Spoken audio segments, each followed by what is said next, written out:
also love to move on to the next one as I kind of get through my list here. The naming of Tyler Buchner as the quarterback early on. I think this was, really good timing by Marcus Freeman. I think it's been about a week now since we've heard that Tyler Buchner was indeed going to be the starting quarterback. And when I heard this news that Buchner was getting named, I think we all thought he was going to be the quarterback anyway. I think that if you listen to any expert who's there, who watches, who sees things, I think that everybody knew it was the worst kept secret that Tyler Buchner was going to be the quarterback.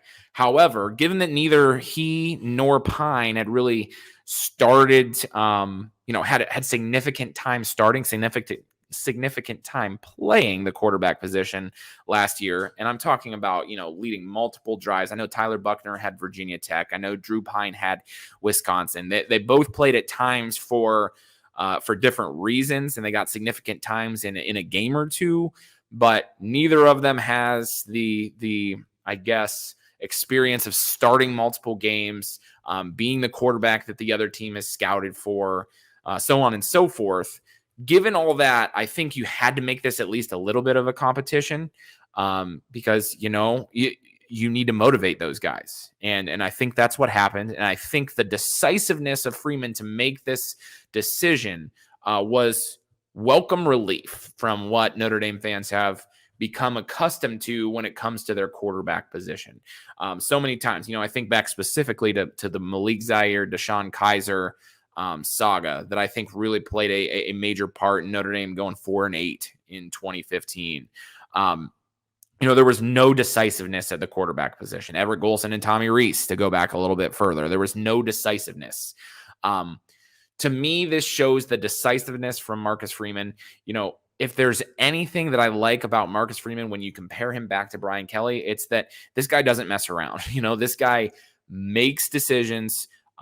He sticks to his guns, whether that's, talking about the quarterback position, whether that's talking about recruiting, which again, we're going to talk about here in a second.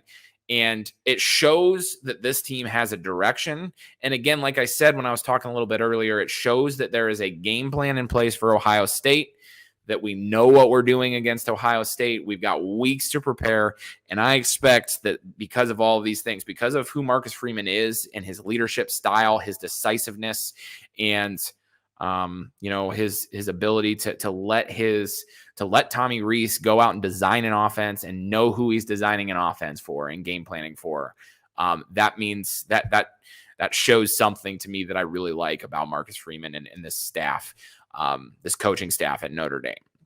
Because finally, let's face it, Drew Pine and Tyler Buchner are not the same quarterback. So, the offense you're going to run with Tyler Buchner is just different than what you're going to run with Drew Pine. That's to be expected. You're going to run a lot more read option, a lot more, some people are calling it the triple or even the quad option with Tyler Buchner at the quarterback, where he can keep it, he can hand it off, he can throw it short, or he can go down the field with it.